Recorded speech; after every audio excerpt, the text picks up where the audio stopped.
করতে হয়। আমরা www.google.com এই ওয়েবসাইটে প্রবেশ করব।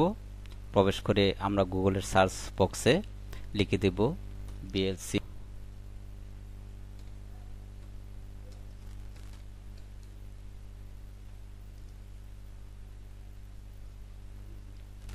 লিখে তারপর আমরা সার্চ বক্সে ক্লিক করব।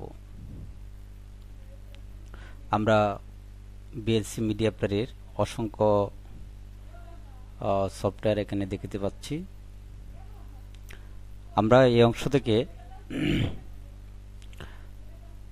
লক্ষ্য করব যে একটি সফটওয়্যার বিভিন্ন ওয়েবসাইট কোম্পানি তারা সেগুলো নিয়ে তাদের ওয়েবসাইটে সন্নিবেশ করেছে এবং সেগুলো গুগলের সার্চ বক্সের সাথে কানেকশন দিয়েছে।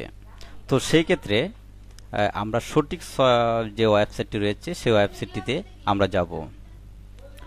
সেজন্য আমরা নিচে যে ঠিকানাটি রয়েছে বিএলসি মিডিয়া প্লেয়ার, আমরা এখানে দেখতে পাচ্ছি www.blcmediaplayer.org।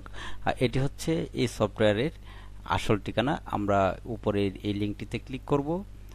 ক্লিক করে সেই ওয়েবসাইটে যাব।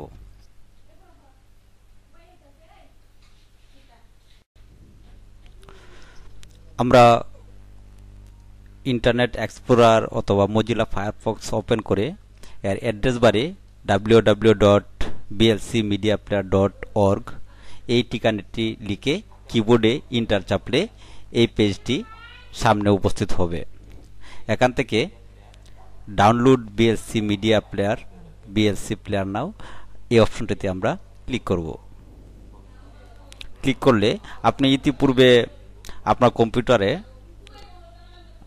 ডাউনলোড ম্যানেজার ইনস্টল করেছিলেন। হ্যাঁ, ডাউনলোড ম্যানেজার সেই ইউআরএলটুকু সরাসরি এই অংশে নিয়ে যাবে এবং আপনি ওকে বাটনে চাপ দিবেন। আর কোথায় সেভ হচ্ছে সেই অংশটুকু একবার দেখে নেবেন। এখানে সেভ টু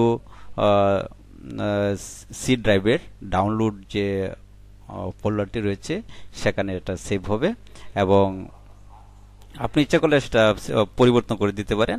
যেমন ব্রাউজার, এখানে চাপ দিয়ে আপনি ডেস্কটপে নিয়ে রাখতে পারেন। ডেস্কটপ দিয়ে আপনি ওকে বাটনে চাপ দিলেন, তারপর আবার ওকে বাটনে চাপ দিবেন। আপনার সফটওয়্যারটি ইনস্টল হওয়া শুরু হবে। অথবা এখানে ডাউনলোড অপশনটিতে চাপ দিলেন। আমরা দেখতে পাচ্ছি যে সফটওয়্যারটি ইনস্টল হওয়া শুরু হয়েছে। এভাবে আমরা বেশ কিছুক্ষণ অপেক্ষা করব।